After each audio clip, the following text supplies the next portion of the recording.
ছেলেদের মন খারাপ হয় মূলত তিন কারণে। প্রথমত, তার পকেটে যখন টাকা থাকে না। দ্বিতীয়ত, তার বাবা মা যখন খুব অসুস্থ থাকে।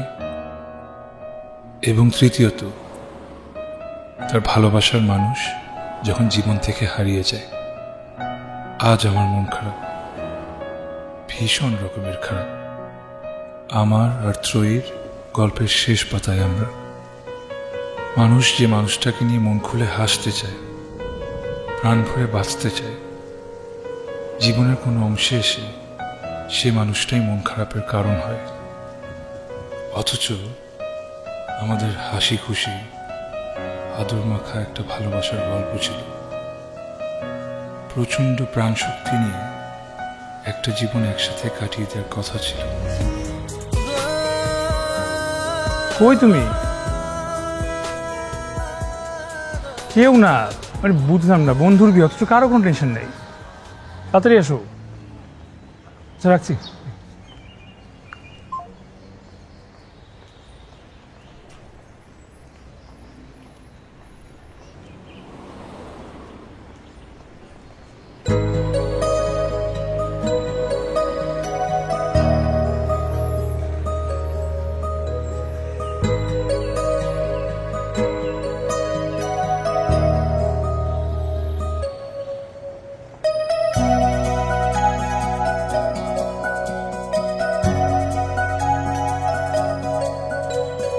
বাহ, খুব সুন্দর করে সেজেছো তো। তো সাজবো না? এটা তো সাজারই অকেশন নাকি? তুমি তো পাঞ্জাবি পরে এসেছো। পরবো না? এটা তো পাঞ্জাবি পরের অকেশন নাকি?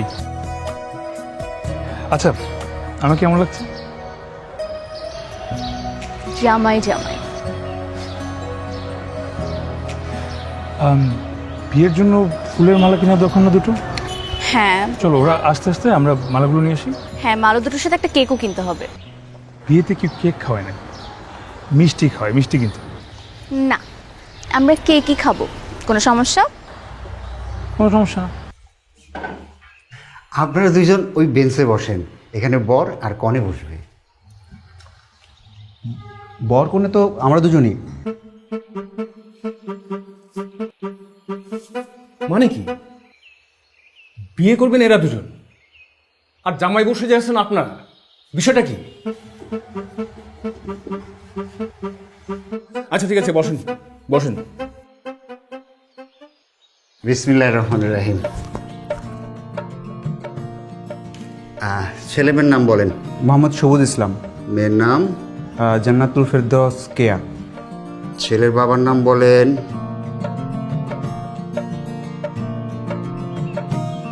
দেনমোহর কত হবে? 1 টাকাও না। কি?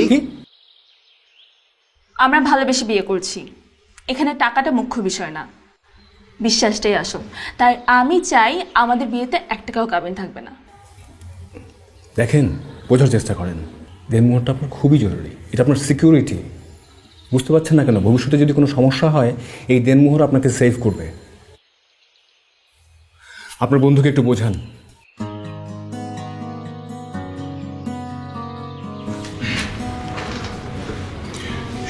কাজী, আপনি ঠিকই বলছেন। তেনমোহর তো এখন তো তেনমোহর টাকা দেওয়া লাগবে না, পরে দেওয়া যাবে। আর তুই চাইলে সেটা মাফও করে দিতে পারবি, সমস্যা নেই। তোরা যা ভালো মনে করিস, সমস্যা নেই। আপনি লিখেন দেনমোহর 10 লাখ। 10 লক্ষ টাকা কাবিন হইলে কাজী সাহেবের ফি আসবে 10,000 টাকার উপরে। হ্যাঁ, এত টাকা আনছেন তো সাথে আপনারা?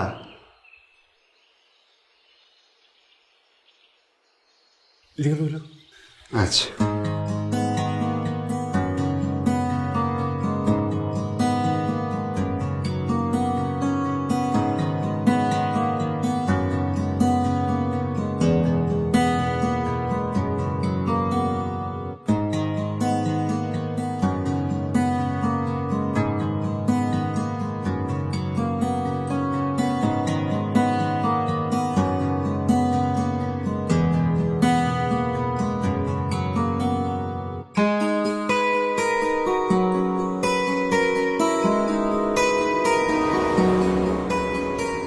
আচ্ছা তুমি তখন কাঁদলে কেন?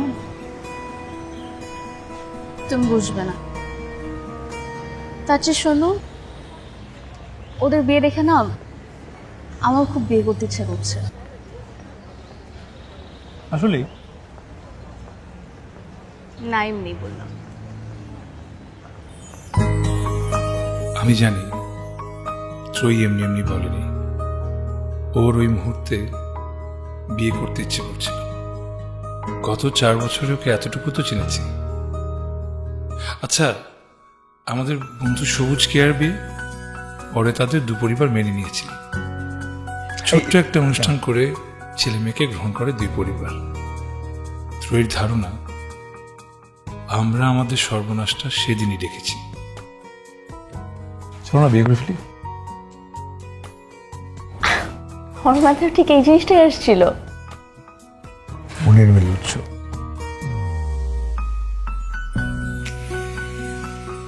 জয় গোস্বামীর কবিতায় পড়েছিলাম, পাগলি তোমার সঙ্গে ভয়াবহ জীবন কাটাবো, পাগলি তোমার সঙ্গে ধুলোবালি কাটাবো জীবন।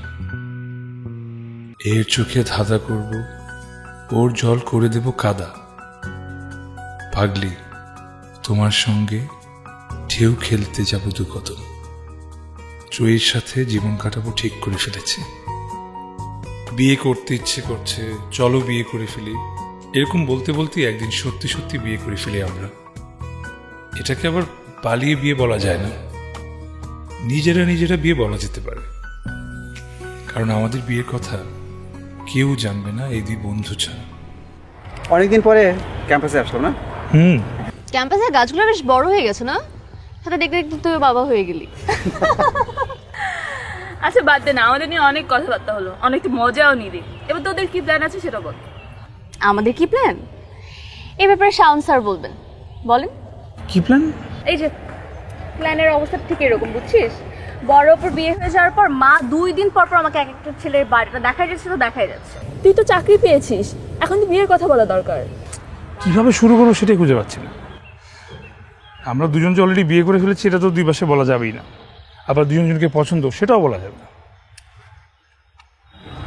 মানে কি? মানে প্রেমের বিয়ে পরিবারে সবসময় কোনো না কোনো দোষ খুঁজে বের করবি। ধর ত্রয়ী বললো তার পছন্দের মানুষ প্রাইম মিনিস্টারের ছেলে, তারা এখন বলবে না এই ছেলেকে বিয়ে করা যাবে না। ত্রয়ী জিজ্ঞেস করবে কেন? তারা বলবে কারণ সে প্রাইম মিনিস্টারের ছেলে। যদি বলে ছেলে বিসিএস ক্যাডার, তখন বলবে না ছেলে তো ঘুষ খাবে। আবার ধর যদি বলে ছেলে মধ্যবিত্ত পরিবারের ছোটোখাটো চাকরি, তখন তারা বলবে এই ছেলে তো মেয়েকে না খাইয়ে মারবে, জামা দিবে বছরে 2টা, তাও 2 ঈদে, এছাড়া দিবেই না। আর ও যদি যে বলে ও একজনকে ভালোবাসে, এটা বেশ সুন্দরী, পরিবার মানুষজন কি বলবে? সুন্দরী মেয়ে বিয়ে করা যাবে না। কেন? কারণ তার চুল থেকে তালু পর্যন্ত তার অহংকারে ভরা। আর যদি কোনোভাবে বলে ফেলে যে মেয়ে শিক্ষিত, পড়াশোনা জানে মেয়ে তো চাকরি করবে, মানে তার সাথে তো বিয়ে দেওয়া যাবে না, সে তো ঘর সংসার করতে পারবে না। আর যদি স্যার কোনোভাবে বলে ফেলে মেয়ে কিছুই করে না, তাহলে কি বলবে জানিস? মেয়ের তো ডায়াবেটিক্স হবে। তোকে তো সারা জীবন ডক্টর কবিরাজের কাছে দৌড়াতে হবে, তুই অফিস আদালত করবি কখন? তাহলে তোরা বলবিটা কি?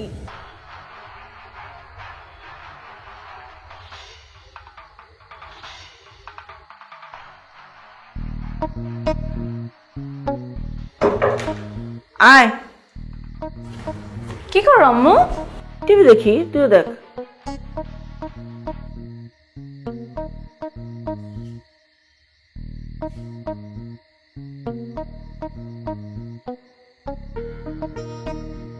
আপুর সাথে কথা হয়েছে? হ্যাঁ হয়েছে।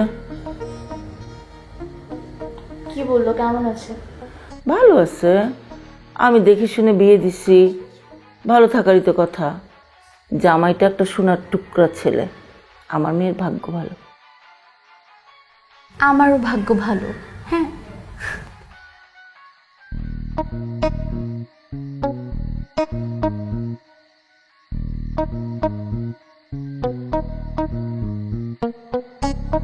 আচ্ছা আম্মু, তোমার শরীরটা এখন কেমন?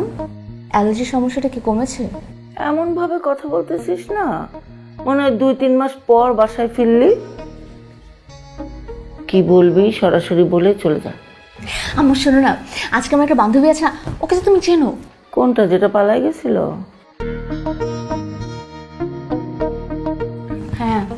কি হয়েছে ওর? ওর একটা বাচ্চা হয়েছে জানি, এখনকার সংবাদটা কি?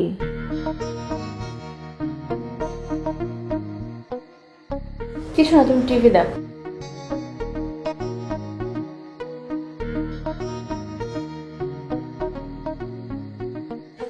কি করো তোমরা?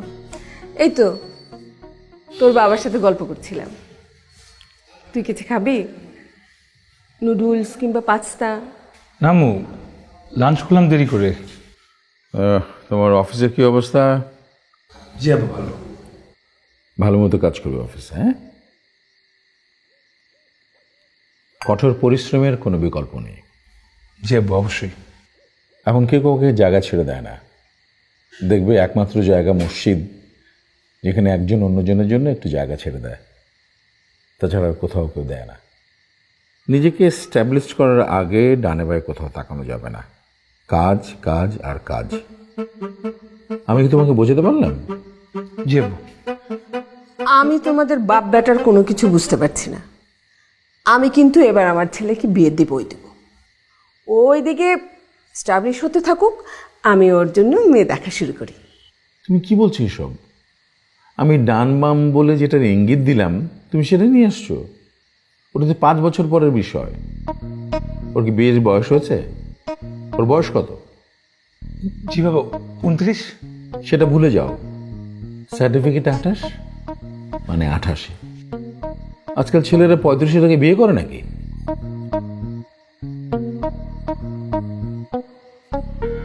হ্যাঁ, তুমি কিছু বলতে এসেছিলে? না আব্বু, এমনি তোমরা গল্প শোনাও, আমি বেঁচে চাটা কিন্তু ভালো হচ্ছে। তুমি সবগুলো এটা করে দিও।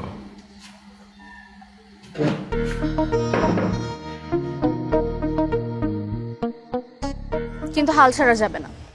অবশ্যই না, টেনশন নিও না, আমাদের হাতে ইনাফ টাইম আছে। ইনাফ টাইম নাই শাওন। তুমি দেখলে না বড় অপর বিয়েটা কেমন হুট করে হয়ে গেল।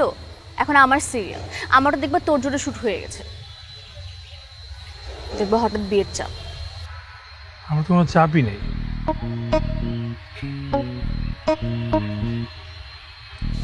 আজকে রাতে আবার। ইয়েস। তুই কি করে জানলি ছেলে ভালো? কেয়া বলেছে। বিয়েটা করবে কে, কেয়া না তুই? আমি। তাহলে কে আর কথায় কি আসে যায়? নাকি তুই ছেলেটার সাথে কথাবার্তা বলছিস?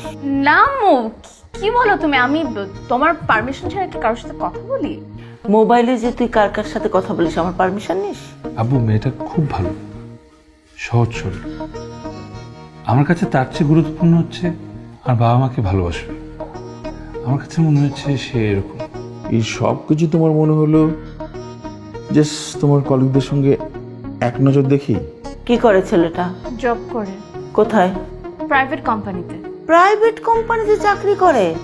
দূর, তোর রুমে 2টো বায়োডাটা রাখা আছে, একজন সহকারী কমিশনার, একজন মেজর।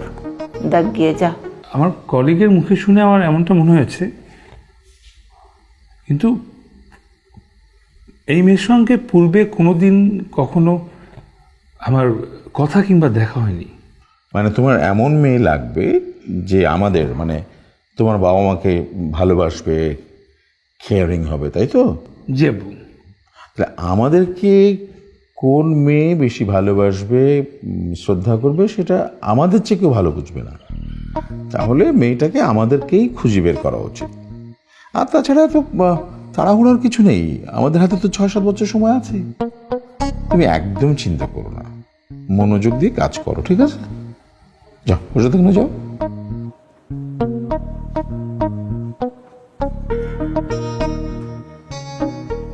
আমরা নিজেরা বিয়ে করে ফেলেছি, সেটাই ভালো হয়েছে। আমাদের পরিবার কখনো আমাদের বিয়ে দিত না।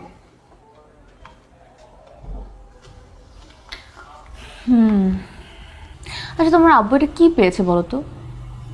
উনি কত বছর বয়সে বিয়ে করেছিল? আমি 29, আব্বু 54। তাহলে ম্যাক্সিমাম 26 বছর। একটু হলে বাল্যবিবাহের খাতায় নাম পড়ে যেত। নিজে বিয়ে করেছে 26 বছর বয়সে, আর ছেলেকে বিয়ে দেবে 35 বছর বয়সে। ওয়াও। আচ্ছা বাদ দাও, এখন যেহেতু ওরা বিষয়টা পজিটিভলি নিচ্ছে না, তাহলে আমরা একটু আপাতত ভাবছি বাদ দিই 1-2 সপ্তাহ পরে আবার ট্রাই করবো। কিন্তু হাল ছাড়া যাবে না। কি সমস্যা শাওন? Sorry sir. সরি, এই এক সরি দিয়ে কি অফিস চালানো যায়? আপনি হয়তো কাজটাই বুঝতে পারছেন না, নাকি বোঝার চেষ্টা করছেন না, আমি ঠিক জানি না বিষয়টা। ছোট্ট একটা সিম্পল হিসাব আপনাকে কতবার বুঝিয়ে দিয়েছি বলেন? ছোট্ট একটা প্রেজেন্টেশন, বসের সামনে গিয়ে আপনি সব কিছু কমপ্লিট করে ফেললেন। দেখুন, আপনার বড় চাচার রিকোয়েস্টে আমি জবটা আপনাকে ম্যানেজ করে দিয়েছি, এটা অফিসে সবাই জানে। এখন আপনাকে যদি আমার এভাবে সাপোর্ট দিয়ে যেতে হয়, তাহলে অফিসের সবাই কী ভাববে? ভাববে না এখানে আমার কোনো বেনিফিট আছে, ব্যক্তিগত বেনিফিট আছে? আমার মুখটা কোথায় থাকে? আর আপনি যে পারফরমেন্স শো করছেন, সরি টু সে, কোম্পানি কিন্তু আপনাকে বসিয়ে বসে স্যালারি দেবে না। আমি জানি কথাগুলো শুনতে আপনার খারাপ লাগছে, কিন্তু এটাই সত্যি শাওন।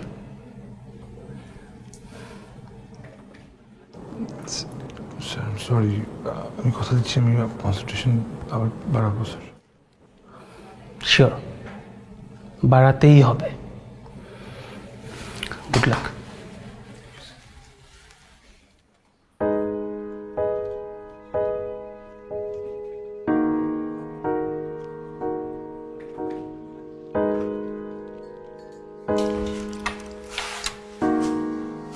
কি রে বাবা, এত দেরি করলি যে আজকে? অফিসে কাজ ছিল না। কি আর কাজ ছিল? এত কাজই যদি করতে তাহলে তোমার বড় চাচা আমাকে ফোন করে কেন কথা শোনাবে? তোমাকে চাকরি দিয়ে নাকি ভুল করেছে, আর তার ছেলে কি সুন্দর চাকরি করছে, অফিস থেকে গাড়ি দিয়েছে। তো হচ্ছে কত বড় হবে? খুব বেশি 2 বছর। লজ্জা করে না তোর? আমি খাবার দিচ্ছি, তুই খেতে আয়। লাগবে না, পেট ভরে গেছে।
আপনার কাঙ্ক্ষিত নাম্বারটিতে এই মুহূর্তে সংযোগ দেওয়া সম্ভব হচ্ছে না।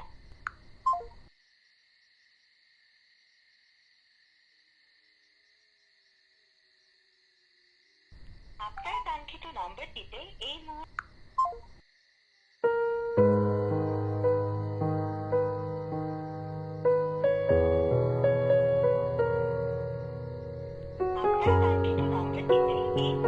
সংযোগ দেওয়া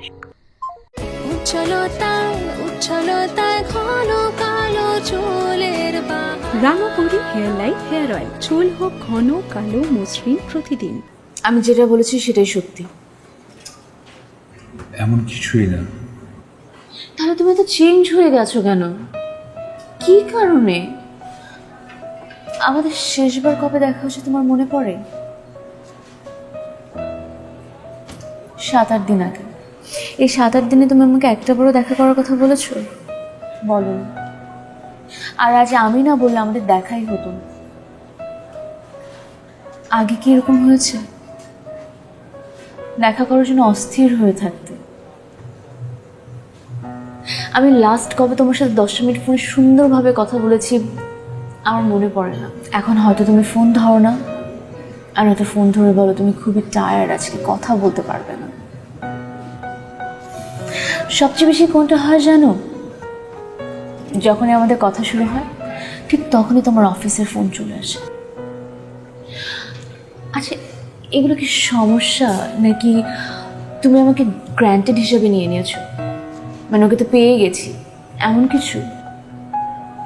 পেয়ে গেলে কি অবহেলা করতে হবে? ইন্টারেস্ট কমে যাবে?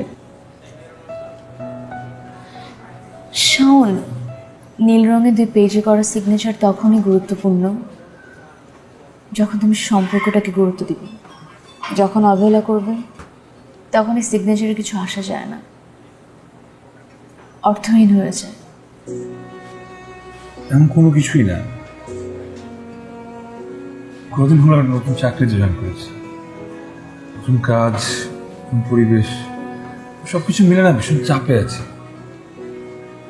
কোনো কিছু বুঝে উঠতে পারছি না। আমার জায়গায় না থাকলে না তুমি ঠিক বুঝবে না। এখন সবচেয়ে বেশি দরকার যেটা হচ্ছে কি তোমার সাপোর্ট। তুমি আমারটা ভেবেছো? আমার বাবা নেই, আর আমার মার প্রধান কাজ হচ্ছে আমাদের 2 বোনকে যত তাড়াতাড়ি সম্ভব বিয়ে দিয়ে দেওয়া। আমাদেরকে বিয়ে দিতে পারলে উনি শান্তি পান। তুমি কি জানো বড় আপু বিয়ে হওয়ার পরে বাসায় আমার সাথে কি কি হচ্ছে? তুমি জানবে কিভাবে? তুমি কি আমাকে তোমাকে জানানোর সুযোগটা দিয়েছো? বস, হ্যালো, আপনি কোথায়? জি আমি লাঞ্চ করতে এসেছিলাম। আরে জলদি আসেন, 3টার সময় মিটিং, ভুলে গেছেন? আবার ঝামেলায় ফেলবেন আমাকে। না স্যার, আমি আসছি স্যার।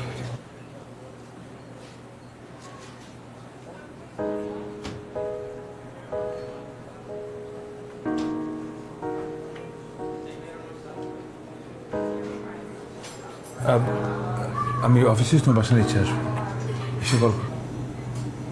তোমাকে অফিসে পর আমার বাসা নিচে আসতে হবে না। তোমার যখন ইচ্ছা হবে তখন তুমি এসো।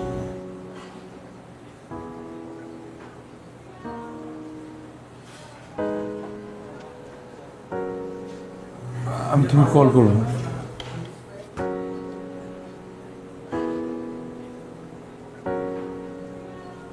মাছ কেমন হয়েছে? ভালো। তুই কিছু ভাবছিস? কি নিয়ে? ওই যে সেদিন বললাম যে বিয়ে। আম্মু, আমি না এত তাড়াতাড়ি বিয়ে করব না। আমাকে প্লিজ আর কটা দিন সময় দাও। দেখ চই, কটা দিন ধরে আমার শরীরটা ভালো যাচ্ছে না। তুই বিয়েটা করে আমাকে চিন্তামুক্ত কর। তোকে আমি সুখে দেখে যেতে চাই। আর খাওয়াটা তো শেষ। তুমি কি বোঝাতে চাচ্ছ? তুমি বিরক্ত? যোগাযোগ রাখতে চাইছো না? শান, তুমি হয়তো ভুলে গেছো আমি তোমার প্রেমিকা না, বিয়ে করা বউ। আমার সাথে তুমি এরকম ব্যবহার করতে পারো না। আমি কটা দিন অফিসের কাজ একটু মনোযোগ দিতে চেয়েছিলাম। আমার চাকরিটা যায়, একদিকে আমার চাকরি চলে যাচ্ছে, আরেকদিকে আমি তোমাকে কিছুতেই বোঝাতে পারছি না। সবকিছু এলোমেলো লাগছিল। সমস্যা সবার আছে। তোমার কাছে যেরকম তোমার সমস্যাটা বড়, আমার কাছে আমার সমস্যাটা বড়। সমস্যা সবার আছে, কিন্তু আমরা অন্যের সমস্যা কষ্ট নিয়ে ভাবতেও চাই না বা জানতেও চাই না। এই যে আমি তোমাকে এতবার বললাম যে অফিসে প্রবলেম হচ্ছে, তুমি তো একটাবারও জিজ্ঞেস করোনি কি হয়েছে। তো একটাবার আমার হাত ধরে তো বলনি সব ঠিক হয়ে যাবে। তোমার এতটুকু সাপোর্ট আমার কতটুকু প্রয়োজন ছিল এটা বুঝতে পারলাম। তুমি আমারটা জানতে চেয়েছো?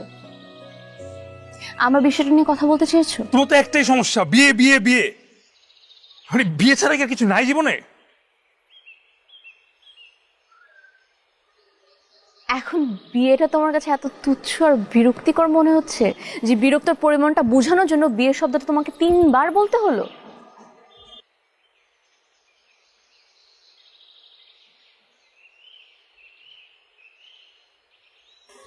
যেটা নিয়ে এত বিরক্ত সেটা শেষ করে দিলেই তো পারো।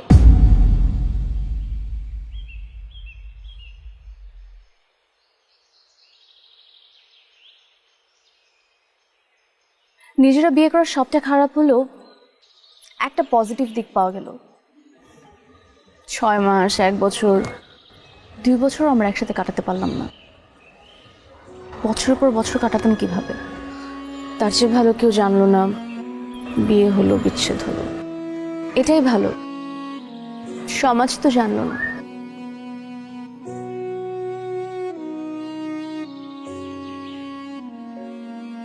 তুমি ডিভোর্স লেটার পাঠিয়ে দিও, আমি সাইন করে দিব। আমি পারবো না। ঠিক আছে, আমি পাঠিয়ে দিব।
কি এটা? Divorce letter.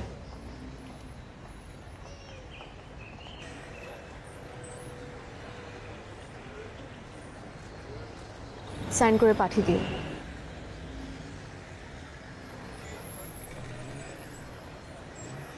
আসি।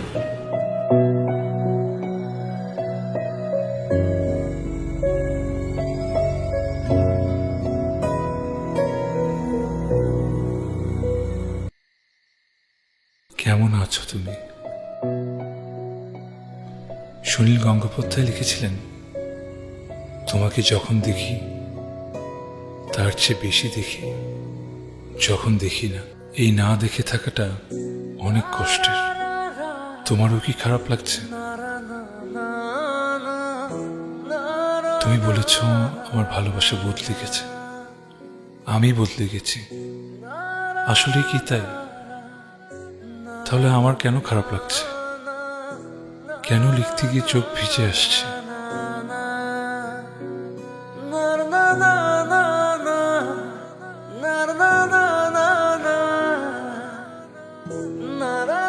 ভালোবাসা বদলায় না,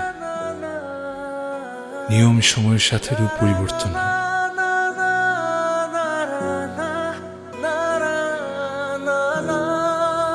বিশ্ববিদ্যালয় জীবনের শুরুতে আমাদের ভালোবাসাটা ছিল দুজনের সাথে দুজনের দেখা হওয়া, একসাথে কিছুক্ষণ ক্যাম্পাসের ছোট রাস্তা ধরে হাঁটা, গল্প করা আর রাত জেগে কথা বলা। ওই সময় এটাই ছিল ভালোবাসা। এরপর শেষ দিকে এসে ভালোবাসার রূপ বদলে দাঁড়িয়েছে দুজন দুজনকে অ্যাসাইনমেন্ট রেডি করতে হেল্প করা।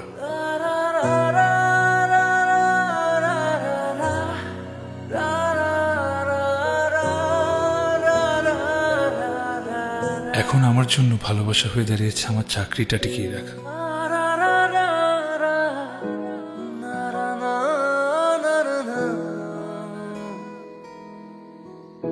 চাকরি, টাকা করি, জীবনের সবকিছু না হলেও জীবনের সবচেয়ে প্রয়োজনীয় বিষয় এটা।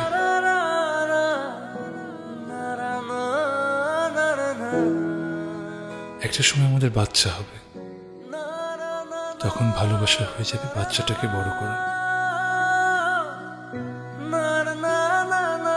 এরকম চলতে চলতে একটা সময় ভালোবাসা হয়ে দাঁড়াবে হাসপাতালে জীবনের শেষ সময়, একজন আরেকজনের পাশে থাকা।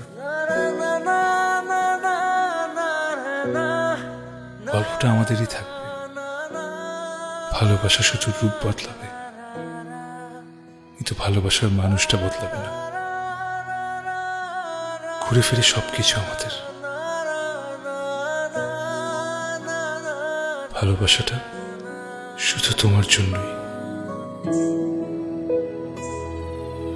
আরেকটা খাম আছে, খোলো।